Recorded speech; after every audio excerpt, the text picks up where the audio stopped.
as like the amount of money constantly starts increasing and increasing in supply, what ends up happening is that the individual doesn't have as much of an incentive to be able to save money because that next unit will be so much easier to get. You spend 30 minutes a day on TikTok, 30 minutes a day on Instagram. It adds up. It adds up and compounds. That hour, not saying like you shouldn't spend any time on those, but that hour compounding, you could spend it really somewhere else. Whoever like you're the one under you that you try to put in charge, you have to really be able to train them and get them to be like at the exact level you can trust them 100%, right? That's the only point when you'd feel comfortable.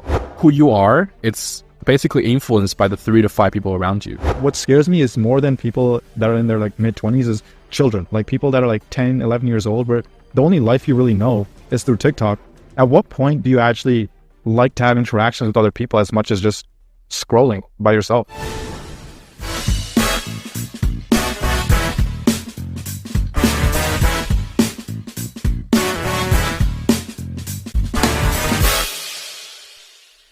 Yeah, so I think we were just talking about like the topic of frugality for young people, right? And I personally think I have a take, and I would love to hear what you think. I think frugality is getting harder because of how social media is transforming like the brains and how the way people think, right? I think social media is like pumping hate a lot, and social media is making people a lot more insecure about themselves. So, okay, like people are thinking about, okay, like if this guy is driving a G-Wagon, like I gotta drive a G-Wagon.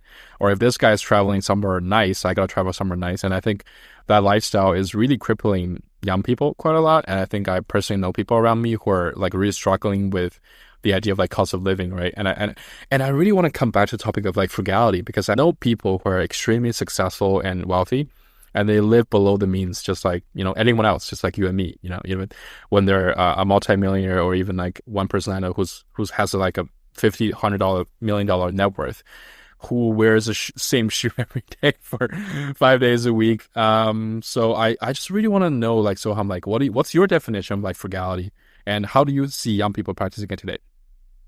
Yeah, so I think my definition of frugality would be similar to yours. People that like maintain a lifestyle of, again, not just living below their means, but living below like the layman's means. Like, for example, one of my friends, he's very well off.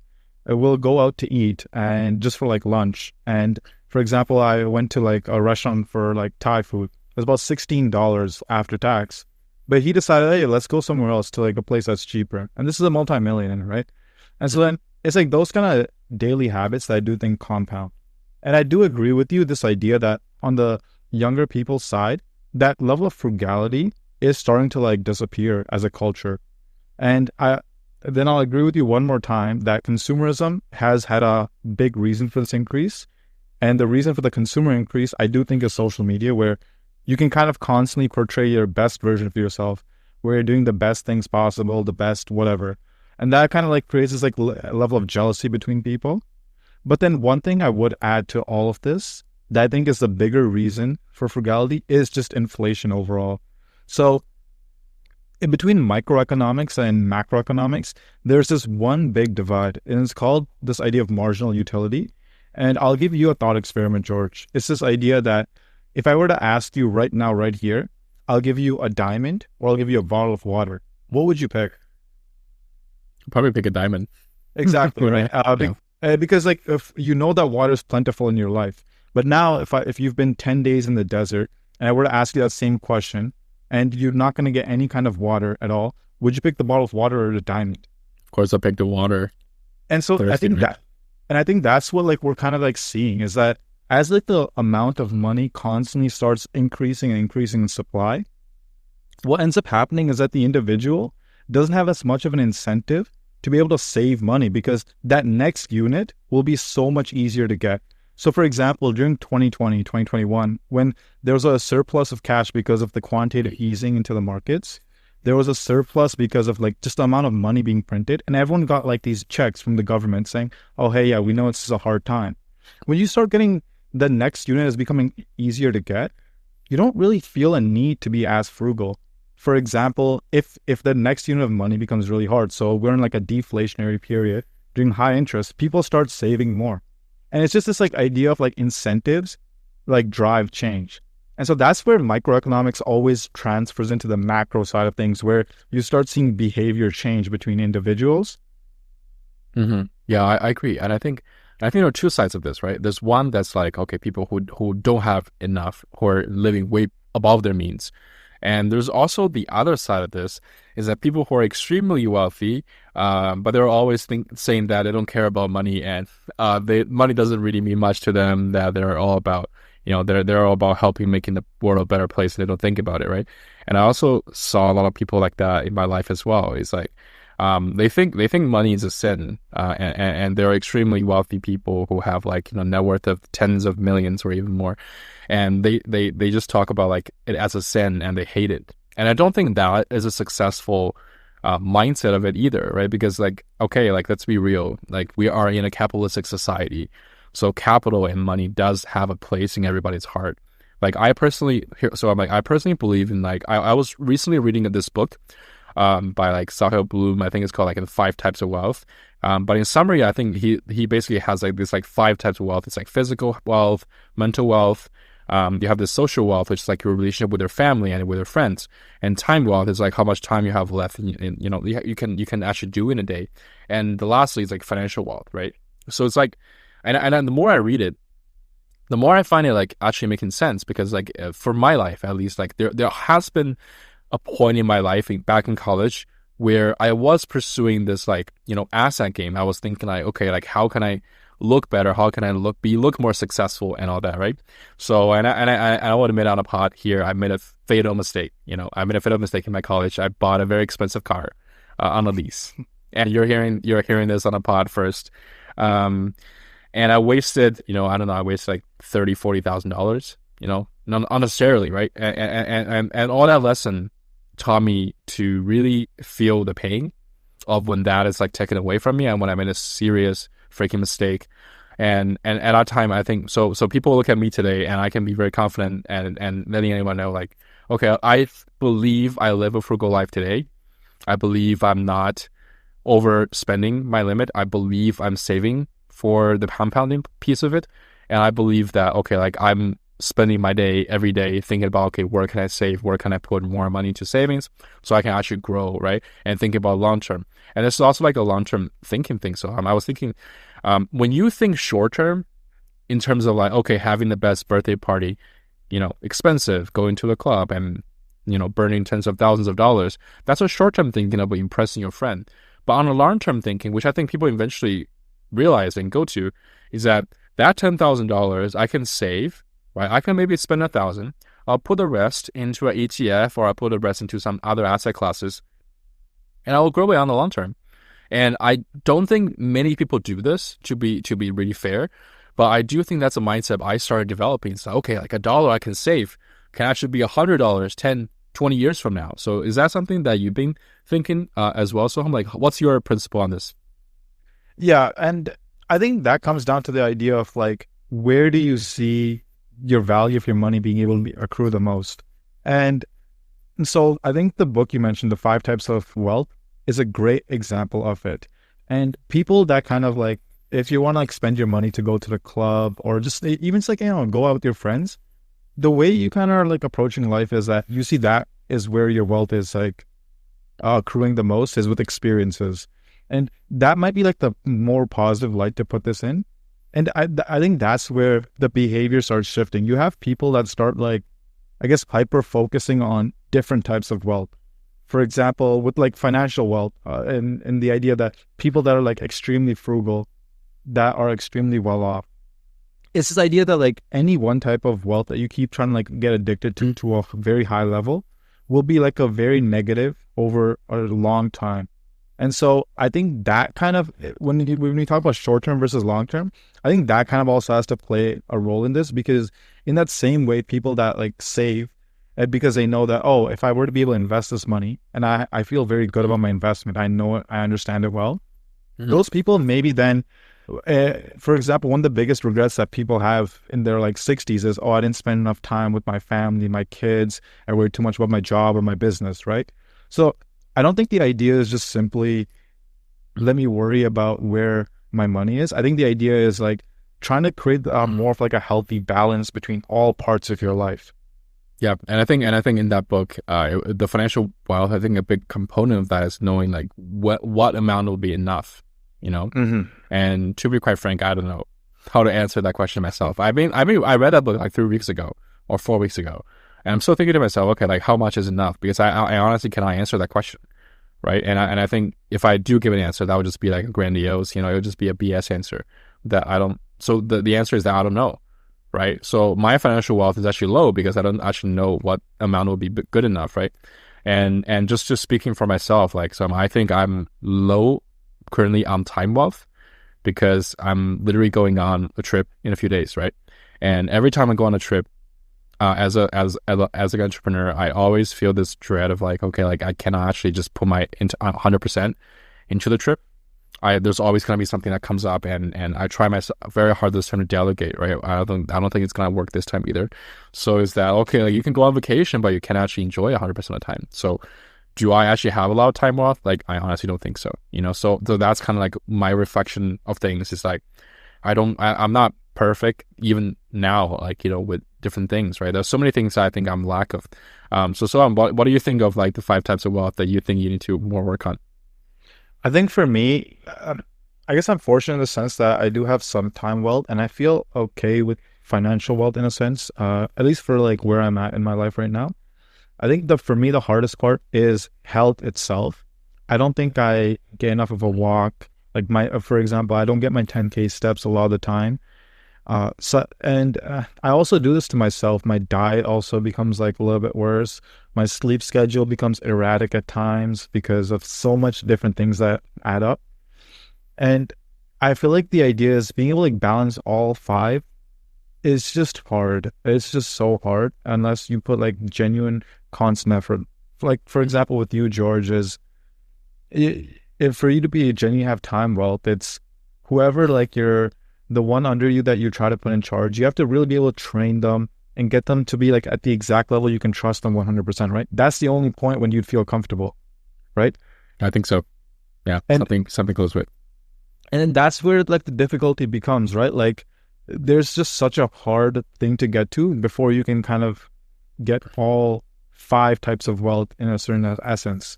And I think that's where like people in their like mid 20s, that's probably the hardest part they're finding is like it feels like you're doing extremely well in one or two of these like types of ways to live life, but then so many of the other ones you feel bankrupt in a sense of the wealth because you just don't feel like you have the time to be able to focus on all of them at once. Yeah. And I think to be fair, like I think the reason of the book is that because there's very few people who has all five, right? And obviously, like nobody has all five, at least from the people I know. So the idea, I guess, is to try to make you refocus and really think about where in your life of those five are you actually lacking right now. And I think for me, as I said, it's time wealth, right? It's maybe even a little bit of a social wealth because I have a friend who's going out to see a game with his friends to see the Leafs game tonight. Mm-hmm. And I remember, okay, I haven't done that for a very long time. I have not gone to a bar with my friends for like very long time. So maybe it's something that I can work with, right? So I feel like there shouldn't be any excuses for not doing these things, for scoring low on any of those things. It's something that I think internally you could work on, honestly. And I think coming back to like the social media and the frugality part, I'm really concerned about the amount of time people of our generation spend on social media. And I think, and it sounds like my mom, honestly, but it's scary the more I think about it. Like the way that we consume social media to get the dopamines, right? Like even when we create content, like for the podcast, we need to clip the clips that really like drives engagements for people, right? And that's the reality. It's everybody's trying to take your dopamine when you're looking at the shorts, when you're looking at this content. And that's really draining people of their time. I think it's the most important thing, right? And if you spend 30 minutes a day on TikTok, 30 minutes a day on Instagram, it adds up. It adds up in compounds. That hour, not saying like you shouldn't spend any time on those, but that hour compounding, you could spend it really somewhere else. I want to take your view about like what do you think about like social media in general, and I can also share how I spend social media, and you can share a little bit how you spend social media, and then we can compare how we do. So I have Instagram. Mm-hmm. But I barely use it. I don't really read my friends' stories that much anymore. So I just really try to keep it, turn notifications off, and not let it take too much of my time. So TikTok, I have to admit, I probably spend probably 20, 30 minutes on it. And that's my estimate, so it's probably like a little bit longer. And YouTube, I spend some time on it, watching different stuff. So I probably spend an hour a day on social media. What about you, son? Yeah, I definitely spend much more. And that's one other part of my life I want to really be able to focus on and get much lower. I feel like I'm definitely a consumer of all of this content. But I guess the point is the other aspect that becomes important when we talk about this is what is that content? Like George, you mentioned YouTube, for example. I think there's also a lot of benefit if you're able to like use YouTube to like help like enhance yourself too. And one thing I'll say in that essence is it feels like every new technology that comes in, there's a way to really like take your brain and put it into like a different type of life versus, and what I mean by that is like in a really positive way or in a really negative way, if like at all extremes. And the Hmm. example I'll give is I think like one of the first technologies we've had in human history is like the book. And books, we've got to a point where we think any type of reading is good reading, right? But sometimes you're just not reading stuff that could help you. But then as technology gets better, well, what's happening is it becomes cheaper technology. So from like books, you went into like these like long form movies or like skits first, like actual plays. And then you go to television, then you go to movies, then you go to television shows. And as this content type gets shorter and shorter, what happens is you're not engaging in as much effort on each aspect of it. And so Hmm. now we've got to a point where the only effort you put in is scrolling. And it's for like Yeah. 5 seconds, 10 seconds. And so that's right there is where the capturing of is like the worst. And so the thing I would ask every like person that's like listening or even just like thinking about this is the idea of like putting effort into what you're consuming. And like a great, I guess, real life example counterpoint would be when you're drinking like a fruit smoothie versus eating an actual fruit, because you're actually chewing and you burn a little bit more calories, it's better for you just in your actual like intake versus just drinking the smoothie, right? I mean, even though that is kind of good. So maybe it's not the greatest metaphor, but that's the point I'm trying to get at is when you're going on some of these like reels or something like that, there's no additional enhancement. I think there is like benefit with like TikTok for like, oh, seeing where like human trends are going, things like that. But if, for example, you're not actually using it for any other reason, there's no productivity there, right? And that's where it really will start decaying you.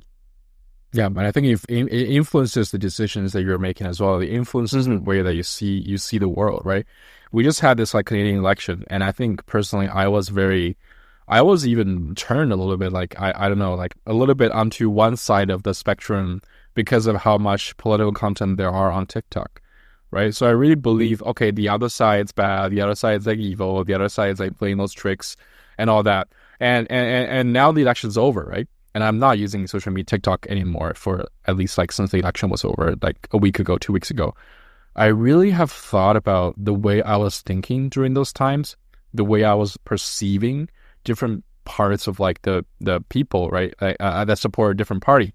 I literally thought a very more fringe like view of them, right? And that's what social media did to me, even though I self-proclaim I have some, I have some moral standards or have self-control, and I guess not. I guess that not really, right? So if that influences me, I think it could influence anybody, right? In terms of like the way that you think. And I think a lot of social media now, it's like making this luxurious lifestyle more appealing for young people. What happens? Young people go out and take credit cards. They spend credit cards and they get into debt, right? Like something that this luxury of like, competition in life, and people do different things just to stay ahead, just to make their friends more impressed of them, right? That's like this rabbit hole that you really never get out of. And so far, like, I think social media, I think, it's really influencing things. Do you have you feel like it influenced you ever? Yeah. And I think it's social media and maybe even just mainstream media has now become it too, because it feels like, again, as like the effort for consumption of content has started to decrease, we become a society that's narrative focused, right? And I think, George, you hit on like the perfect thing for it, which is politics. And we've seen both sides of the party now hate each other and antagonize the other side. I think it started really in America during COVID, and it's grown so much to become like sort of an international event. Even in Europe, we're seeing both extremes on the other sides calling the other one evil and things along those sides for what back in the day used to be very like civil debates. It used to be like, oh, hey, no, this taxes of X percentage is better because of X, Y, and Z. Private healthcare is better for X, Y, and Z. It just used to be people that had different ideas on how to do something. Versus now it's kind of become like, if you want private healthcare, or you want this person just to become rich, you want this, you like, and it's become kind of just like labeling of an individual through these narratives. And because of that, what ends up happening is, again, like, and I think I was in the same point as you, George, where as I was consuming all this political content, I felt like I started becoming much more on like the right side, versus like what I used to be. I think I was very moderate when I was like growing up and everything along those lines. And it becomes like, it's because you keep seeing these extremes that, oh, the other side is X, Y, and Z. It's so bad for you. It's so this. It becomes hard to like just be able to like stray away from that content too. Yeah, we can't have a conversation anymore Yeah. about, anything to debate, right? And you see it from the US, you see it here in Canada. Like we really cannot debate on two sides, right? About any issues, because then you got branded as a certain segment, a certain bad word, heartless or whatever. And that's true on both sides. So that's a little bit scary. Yeah, but so I guess finally like coming back to this like youth mentality. I'm really concerned about the trend of like social media is doing to young people. I'm really concerned about this trend of like making yourself look rich is doing to young people. And I'm wondering if there's any way that, that we can really save ourselves this generation. So for you, Soham, do you think, are there any other time bombs potentially that's like eroding young people's wealth, the 5 types of wealth or whatnot? Do you think there are anything else? No, I think it's social media by a factor and more or some. And the way I see it is because the other part we're also seeing is this idea of like individualism has become growing and growing. One thing I was talking about was, I think it's become kind of famous now, this idea of like the third place has evaporated, right? Where like people would just go there to hang out, and it's not like you would know exactly who's coming. Even now, we've got to a point where, like George, you were mentioning before, that, oh, me and my friends, we haven't gone to a bar in a long time, right? It's this idea that when you are going to go to the bar, you're planning it maybe a couple of days in advance if it's happening, or else you're just not going to go, right? Maybe like 5 minutes before, we're like, oh, hey, let's just do this. That kind of like thing hasn't happened anymore. And a lot of that is because, again, these social medias kind of like start stealing your attention. Like, for if I'm going to get constant dopamine by just like scrolling on my TikTok, why do I want to go have an interaction with somebody else? That feels like a gamble. Versus with TikTok, I know for a fact I'll be entertained. And Yeah. I think that right there is going to keep having this like flywheel effect that what scares me is more than people that are in their like mid 20s is children, like people that are like 10, 11 years old, where the only life you really know is through TikTok. At what point do you actually like to have interactions with other people as much as just scrolling by yourself? Yeah, and I think you're right on the loneliness effect, right? Why do people use social media? I think loneliness actually plays a big part of it, right? Like, why do people want to listen to podcasts and listen to YouTube videos or watch different things? It's because of like loneliness. I think does play a part in a big part of it, even though like I think very few of us want to admit it. And I think you're right. Like to be fair, I have not dined out with, have a go to a bar with my friends for a while. And, the last one was like a while ago. So it's really something I really need to reflect on as like a person of like, okay, where did that time all go, right? Is it work that consumed me? Is it social media that consumed me? Yeah, and I think you're right. I do like spend maybe some of my time somewhere else, and that should be spent otherwise, right? So I do think that's something more concerning these days. It's like we all control our destiny, which I think is cool these days as young people, because like for the first time, I think we all have like direct control of our destiny, which is pretty cool. But also like there's so many different like minefields and the different things that you have to go through, and that's potentially gonna trap you inside, right? So I personally get quite afraid of that for our generation. I think you do need to fail a few times before you succeed, which is like really honestly the toughest like to God sort of thing to succeed these days. So yeah, so what do you think? What do you think this is like for you or for people around you? Like, how do you feel about this? Yeah, and I agree completely. It feels like we've started embracing a culture where it becomes hard to succeed overall. And I'll go back to my point that it just feels like interacting with other people is more and more of a gamble. And like an interesting study that I saw was I forget the exact percentage, but it was an alarming percentage of men under 25 years old have never like approached a woman, for example, to like ask them out on a date. And when you think about like the kind of way society is drifting, again, it becomes more and more just you as an individual, and you find it risky to have interaction with humans. And I think that right there, that one culture shift has been what's kind of like driven so much like of this divide between individuals and even like core friend groups. It feels like they're not as tight knit as what back in the day like friend groups used to be, just because you kind of lose that idea of like, oh, let me just call my friend and like, oh, I know this will be a fun conversation because there's nothing else better to do. Like boredom kills all. And you can never be bored if you're getting constant dopamine. It really does feel like a drug. Yeah, I text my friends more, I guess, Mm-hmm. than meeting them in person, right? And I think that's something I should think about. Okay, why don't I call my friends for dinner or for lunch this weekend? That's something I should probably be thinking about. Like this meeting in person, right? Instead of like doing everything on the internet. I think in person thing is like way more important. My best business opportunities are happening in person.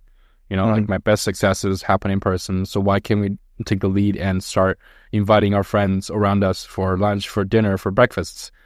So I think the antidote of that, maybe just to end on this, the antidote I think would be to be successful as a young person is that really care about the people around you and really, really be aware of who you want to be around you, right? Because also like who you are is also important to like who you are. It's basically influenced by the 3 to 5 people around you, right? They Yeah. shape the way you think, they shape the way you behave. And I think the antidote is that to be really careful at picking those 3 to 5 people. And also, yeah, have like a support network around you when you're young. Have friends who genuinely care about you, not because you're rich, not because you're, handsome or whatever, not because of anything you have necessarily, but just because you're genuine connections that you guys just care about each other, right? Like as a friend. And I think that's like something I have, and I just need to invite them more for lunch and for breakfast. So what about you? Yeah, George, I'll say one thing. And I think it's the point of you saying your kind of personality develops based on like the 3 to 5 friends you're the most close with. It feels like, and like Lex Friedman had a really beautiful like way of looking at this. I was listening to his podcast. He said, like, people that he listens to, authors he reads, is like a one-sided friendship. And when I listened to that, I thought it was really beautiful. But then when you start applying that same logic for like social media, in the sense of people that you follow, like you might watch like the same influencer for like a long amount of time, that kind of becomes inside of your 3 to 5 people you hang out with the most. Wow. Be- And Okay. and I think that problem right there, it starts compounding in the idea that what you were saying earlier about like narratives being like forced, like even you found yourself much more polarized on like one side of the political spectrum, right? It's because those 3 to 5 people you kind of start hanging out with was almost just like this entire idea of like Mr. Right or Mr. Left, for example. And that right there, I think, is where it's unhealthy, where it's not just about like having 3 to 5 like real friends. It's about the ratio of that versus what time you're actually spending by yourself and Mm-hmm. like consuming content specifically. Yeah. And what do you think the antidote of that should be? Sorry, that was the main point of the question. And I think the main point, the antidote is just starting by something so simple as like walks and putting more effort into whatever you want to consume. And whether that's content, whether that's friendships, just like the more effort you put into something, the more you will get out of it, right? Like humans were evolved through this idea of attrition. And that's the way I think you just have to constantly be able to live your life, is just by putting in more and more work, which I feel like becomes hard in like in a world of complacency because of how easy, again, things are and accessible they are. Mm-hmm. Yeah. Great conversation. If you like our conversation, give it a like. Thank you.